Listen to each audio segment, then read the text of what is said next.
नमस्कार। डीएनएक्स धर्म कर्म में स्वागत है आपका। दोस्तों, आप सभी ने घरों में आरती होते हुए देखी होगी। घरों में नहीं तो मंदिर में या धार्मिक अनुष्ठान में आरती में सम्मिलित होने का अवसर आपको ज़रूर मिला होगा। अर्थात आप सभी कभी न कभी आरती में ज़रूर शामिल हुए होंगे।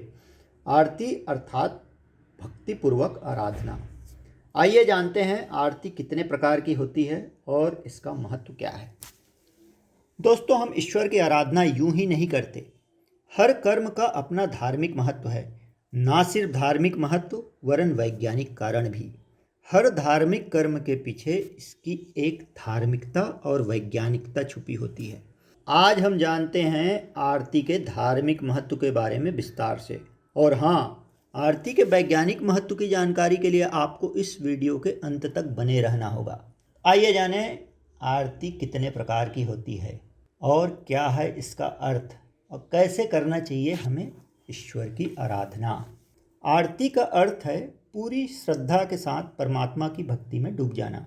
आरती को निराजन भी कहा जाता है। निराजन का अर्थ है विशेष रूप से प्रकाशित करना, यानी कि देव पूजन से प्राप्त होने वाली सकारात्मक शक्ति हमारे मन को प्रकाशित कर दे, व्यक्तित्व को उज्जवल कर दे। बिना मंत्र के किए गए पूजन में भी आरती कर लेने से पूर्णता आ जाती है। स्कंद पुराण में भगवान की आरती के संबंध में कहा गया है कि यदि कोई व्यक्ति मंत्र नहीं जानता हो, पूजा की विधि भी नहीं जानता हो, लेकिन भगवान की आरती की जा रही हो और उस पूजन कार्य में श्रद्धा के साथ शामिल होकर आरती करें तो भगवान उसकी पूजा को पूरी तरह से स्वीकार कर लेते हैं। आइए जानते हैं आरती दीपक से क्यों की जाती है। दीपक में हम रुई के साथ घी की बाती जलाते हैं। घी समृद्धि प्रदाता है। घी रूखापन दूर कर स्निग्धता प्रदान करता है। भगवान को अर्पित किए गए घी के दीपक का मतलब है जितनी स्निग्धता इस घी में है उतनी ही स्निग्धता हमारे जीवन में भी आए और हमारे सभी अच्छे कार्य बनते चले जाएं। कभी किसी प्रकार की रुकावटों का सामना हमें न करना पड़े। आरती में शंख और ध्वनि का भी प्रयोग होता है। जाने हम क्यों बजाई जाती है शंख और क्यों प्रयुक्त किया जाता है घंटे की ध्वनि। आरती में बजने वाले शंख और घंटी के स्वर के साथ किसी विशेष देवी देवता को ध्यान करके गायन किया जाता है। उससे मन एक जगह केंद्रित होता है, जिससे मन में चल रहे विचारों की उथल पुथल कम हो जाती है। शरीर का रोम रोम पुलकित हो उठता है, जिससे शरीर और ऊर्जावान बनता है। आरती में कपूर का प्रयोग क्यों किया जाता है? कर्पूर की महक तेजी से वायुमंडल में फैलती है। ब्रह्मांड में मौजूद सकारात्मक शक्तियों, देवी शक्तियों को वह आकर्षित करती है। आरती वह माध्यम है जिसके द्वारा देवी शक्ति को पूजन स्थल तक पहुंचने का मार्ग मिल जाता है। आरती करते वक्त भक्त के मन में ऐसी भावना होनी चाहिए मानो वह पंच प्राणों की सहायता से ईश्वर की आरती उतार रहा हो, अर्थात पूरे मन से ईश्वर को याद कर रहा हो।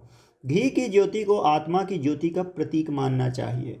यदि भक्त अंतर्मन से ईश्वर को पुकारे तो यह पंच आरती कहलाती है। आरती दिन में 1 से 5 बार की जा सकती है। घरों में आरती 2 बार की जाती है, प्रातःकालीन आरती और संध्याकालीन आरती। दीप भक्ति विज्ञान के अनुसार आरती से पहले भगवान को नमस्कार करते हुए 3 बार फूल अर्पित करना चाहिए। उसके बाद दीपक में शुद्ध घी लेकर उसमें विषम संख्या में यानी कि 1, 3, 5, 7 बत्तियां जलाकर आरती करनी चाहिए। सामान्य तौर पर 5 बत्तियों से आरती की जाती है, जिसे पंच प्रदीप भी कहते हैं। इसके बाद कर्पूर से आरती की जाती है। कर्पूर का धुआं वायुमंडल में जाकर मिलता है। यहाँ धुआं हमारे पूजन कार्य को ब्रह्मांडी शक्ति तक पहुँचाने का कार्य करता है। किसी विशेष पूजन में आरती 5 चीज़ों से की जा सकती है। पहली धूप से, दूसरी दीप से, तीसरी धुले हुए वस्त्र से, कर्पूर से और 5वीं जल से। अब आइए जाने कैसे सजाएं हम आरती की थाली, अर्थात आरती की थाली में क्या क्या होना चाहिए ताकि हम पूरे विधि विधान से आरती कर सकें। आरती के थाल में एक जल से भरा लोटा, अर्पित किए जाने वाले फूल, कुमकुम, चावल, दीपक, धूप, कर्पूर, धुला हुआ वस्त्र, घंटी, आरती संग्रह की किताब, ये सारी चीज़ें मौजूद होनी चाहिए। थाल में कुमकुम से स्वस्तिक की आकृति बना लें। थाल पीतल या तांबे का ही लिया जाना चाहिए। अब जानते हैं आरती की विधि। भगवान के सामने आरती इस प्रकार से घुमाते हुए करना चाहिए कि ओम जैसी आकृति बने, अर्थात हम जो आरती की थाल को ईश्वर के समक्ष घुमाते हैं उसमें भी एक अर्थ छुपा हुआ है। ओम की तरह आरती से हम पूरे ब्रह्मांड को याद करते हैं। तो यह है आरती के बारे में संपूर्ण जानकारी।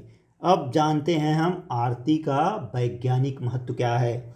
आरती का धार्मिक महत्व होने के साथ साथ इसका वैज्ञानिक महत्व भी है। याद कीजिए, आप आरती की थाली में कौन कौन सी वस्तुओं का प्रयोग किए जाने के बारे में बताया गया है। आपके जहन में रुई, घी, कपूर, फूल, चंदन जरूर आ गया होगा। रुई शुद्ध कपास होता है, इसमें किसी प्रकार की मिलावट नहीं होती। इसी प्रकार घी भी दूध का मूल तत्व होता है और कर्पूर और चंदन भी शुद्ध और सात्विक पदार्थ ही है। जब रुई के साथ घी और कपूर की बाती जलाई जाती है तो एक अद्भुत सुगंध वातावरण में फैल जाता है। इससे आसपास के वातावरण में मौजूद नकारात्मक ऊर्जा भाग जाती है और सकारात्मक ऊर्जा का संचार होने लगता है। इसी तरीके से आरती में बजने वाले शंख और घड़ी घंटी के स्वर के साथ जिस किसी देवता को ध्यान करके गायन किया जाता है उसके प्रति मन केंद्रित होता है, जिससे मन में चल रहे द्वंद्व का अंत होता है। हमारे शरीर में सोई हुई आत्मा जागृत होती है, जिससे मन और शरीर ऊर्जावान हो उठता है और महसूस होता है कि ईश्वर की कृपा मिल रही है। तो आप भी लें नित्य प्रति आरती करके ईश्वर की कृपा आप तक पहुँचे। इन्हीं भावनाओं के साथ आप TNX धर्म कर्म चैनल ज़रूर सब्सक्राइब कर लें और इस वीडियो को शेयर करना ना भूलें।